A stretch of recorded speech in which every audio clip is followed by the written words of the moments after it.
আমরা সকলেই কমবেশ জানি যে আল্লাহ সুবহানাহু ওয়া তাআলা আমাদের সকলের রিজিক, আমাদের সকলের হায়াত এটা নির্ধারণ করে রেখেছেন। ঠিক না ঠিক? তো এই যে আল্লাহ সুবহানাহু ওয়া তাআলা আমাদের জন্য হায়াত নির্ধারণ করে রেখেছেন, রিজিক নির্ধারণ করে রেখেছেন, যেটুকু হায়াত, যেটুকু রিজিক নির্ধারিত আছে তার চাইতে বেশি হায়াত, বেশি রিজিক আমরা ভোগ করতে পারবো না। আল্লাহ সুবহানাহু ওয়া তাআলা বলেছেন, ওয়ালা ইউআখিরুল্লাহু নাফসান ইযা জাআ আজালুহা ওয়াল্লাহু খাবীরুম বিমা তা'মালুন।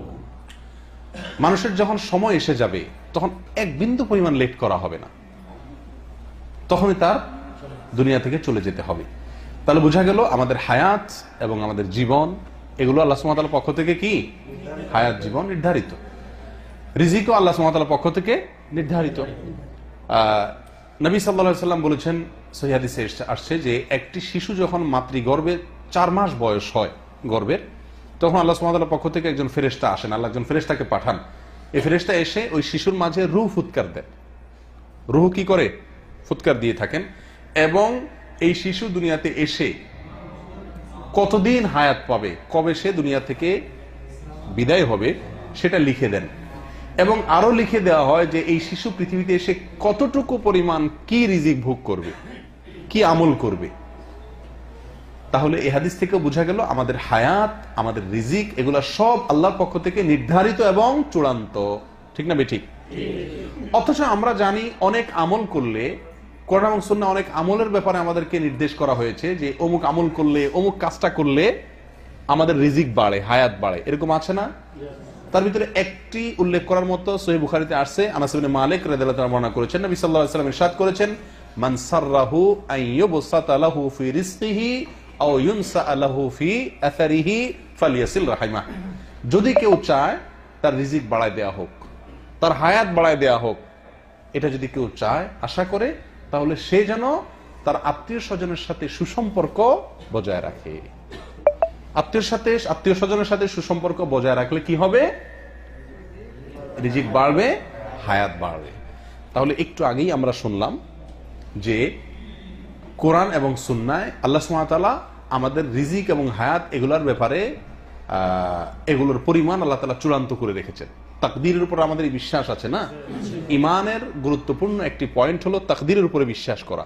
আর তাকদীরের উপরে বিশ্বাস করার মানে হলো আমাদের হায়াত এবং রিজিক আল্লাহ সুবহানাহু ওয়া তাআলা নির্ধারণ করে রেখেছেন, তার ব্যতিক্রম হবে না, এই না? অথচ বুখারীর হাদিস থেকে বোঝা যাচ্ছে যে আত্মীয় স্বজনের সাথে সুসম্পর্ক বজায় রাখলে হায়াত বাড়বে, রিজিক বাড়বে। তো আল্লাহ যদি এটা নির্ধারণ করেই রাখেন, আবার এই আমল করলে বাড়বে কিভাবে? প্রশ্নটাকে বুঝতে পেরেছেন আপনারা? এই প্রশ্নের উত্তর কি? এই প্রশ্নের উত্তরে একটি হাদিস এবং আল্লামা ইবনে তাইমিয়া রাহিমাহুল্লাহর একটি বক্তব্য উল্লেখ করতে চাই। তিরমিজিতে এক হাদিসে আসছে, নবী সাল্লাল্লাহু আলাইহি ওয়াসাল্লাম বলেছেন যে এক সাহাবী নবী সাল্লাল্লাহু আলাইহি ওয়াসাল্লামকে জিজ্ঞেস করছেন, ইয়া রাসূলুল্লাহ, আমরা অনেক সময় বৈধ ঝাড়ফুঁক নেই, অসুস্থ হলে, অসুবিধা হলে, ঔষধ খাই চিকিৎসা হিসাবে, সতর্কতামূলক ব্যবস্থা গ্রহণ করি সতর্কতার জন্য। তো এই যে আমরা উপায়গুলো অবলম্বন করি, আল্লাহ আমাদের জন্য যা নির্ধারণ করে রেখেছেন, এই উপায়গুলো অবলম্বন করলে কি আল্লাহর নির্দেশ, আল্লাহর নির্ধারণ, আল্লাহর ফয়সালা, আল্লাহর তাকদীরের কোনো হেরফের হয় কিনা? যদি হেরফের না হয় তাহলে এগুলো উপায় অবলম্বন করে লাভ কি? আর যদি হেরফের হয়ে যায় তাহলে আল্লাহর তাকদীর যে পরিবর্তনযোগ্য নয়, সেটা কিভাবে হলো? কথা বুঝাতে পারছি? তখন নবী সাল্লাল্লাহু আলাইহি ওয়াসাল্লাম ওই সাহাবীকে বলেছেন, হিয়া মিন কাদারিল্লাহ।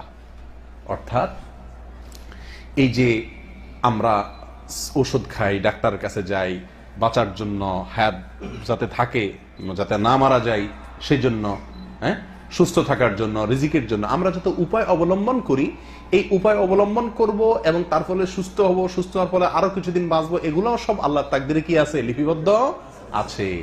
তাহলে এই হাদিস থেকে বোঝা গেল আমরা দুনিয়াতে বেশি দিন বেঁচে থাকার জন্য, হায়াত বৃদ্ধি করার জন্য, রিজিক বৃদ্ধি করার জন্য যত আমল করি, যত কাজ করি, যত সতর্কতামূলক ব্যবস্থা গ্রহণ করি, এইগুলো করার পরে টোটাল কতদিন আমার হায়াত হবে, টোটাল কতটুকু আমার রিজিক হবে, তার সবগুলার চূড়ান্ত আল্লাহ সুবহানাহু ওয়া তাআলার কাছে ঠিকই আছে।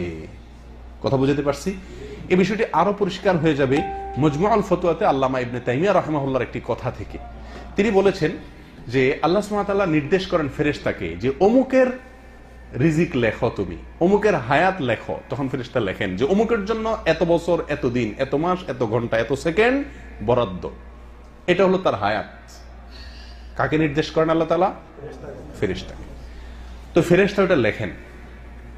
এরপর আল্লাহ সুবহানাহু ওয়া তাআলা তাকে নির্দেশ করেন আরো, যে তুমি আরো লেখো। কি লেখো? যে এই বান্দা যদি সে এই কাজটা করে তাহলে তার হায়াত বৃদ্ধি পাবে, এটা করলে এই পরিমাণ বৃদ্ধি পাবে। এটা হলো শর্ত সাপেক্ষে এক্সটেনশন হায়াত এবং রিজিকের মধ্যে। কথা বুঝাতে পারছি? তখন ফেরেশতা ওইটাও লেখেন। ফেরেশতা জানেন এটা লেখার পরে যে এই লোকটার নিশ্চিত এবং চূড়ান্ত রিজিক বা হায়াত কত দিনের, তার পরিমাণ কি, এটা ফেরেশতা জানেন। কিন্তু ওই যে শর্ত সাপেক্ষে এই কাজ করলে বাড়বে, না হলে বাড়বে না, এটা তার কাজের উপর নির্ভর করবে। এখন সে করে বাড়াইতে পারবে নাকি পারবে না, তার হায়াত টোটাল কোথায় গিয়ে দাঁড়াবে, রিজিকের ফিগার লাস্ট কোথায় গিয়ে দাঁড়াবে, এটা ওই ফেরেশতা জানেন না, আমরাও জানি না। কিন্তু আল্লাহ সুবহানাহু ওয়া তাআলা ঠিকই জানেন। তার মূল হায়াত, মূল রিজিকের সঙ্গে তার নেকামল করলে, ভালো কাজ করলে, সতর্কতামূলক উপায় অবলম্বন করলে যোগ হতে হতে আমাদের হায়াত কোথায় গিয়ে ঠেকবে, আমাদের রিজিক কোথায় গিয়ে ঠেকবে, সেই চূড়ান্ত শেষ পরিমাণটুকু আল্লাহ সুবহানাহু ওয়া তাআলা ঠিকই জানেন। তাহলে আমরা বলতে পারি যে আমাদের তাকদীর এবং রিজিক এটা আগে থেকে আল্লাহ তাআলা চূড়ান্ত করে রেখেছেন।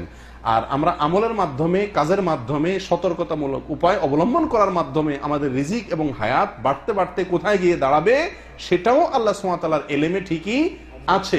অতএব সেটাও আল্লাহর তাকদীরেরই অন্তর্ভুক্ত। তবে তাকদীরের দুইটা শ্রেণী, কিছু পরিমাণ হায়াত, কিছু পরিমাণ রিজিক যে চূড়ান্ত, যেটাকে তাকদীরে মুবরাম বলা হয়, সেটুকু হয়তো আমরা ফেরেশতা জানেন, আমরা তো সেটুকুও জানি না। আর গায়রে মুবরাম যেটা অচূড়ান্ত, যেটা আমাদের কাজের সঙ্গে সংশ্লিষ্ট, অচূড়ান্ত, সেটা আমাদের দৃষ্টিতে অচূড়ান্ত। ফেরেশতা যিনি, তার দৃষ্টিতে অচূড়ান্ত, যিনি নির্দেশ করা হয়েছে যাকে লেখার জন্য, কিন্তু আল্লাহর কাছে সেটাও কি চূড়ান্ত এবং নির্ধারিত। তাহলে আমরা নেকামল করে রিজিক বাড়াচ্ছি, হায়াত বাড়াচ্ছি, এই বাড়ায় বাড়ায় কোথায় যে ঠেকবো এটাও আল্লাহ জানেন। অতএব ওইটাও আল্লাহর তাকদীরেরই অংশ। কথা বুঝে আসছে ভাই? আল্লাহ তাআলা আমাদেরকে বুঝার তৌফিক দান করেন।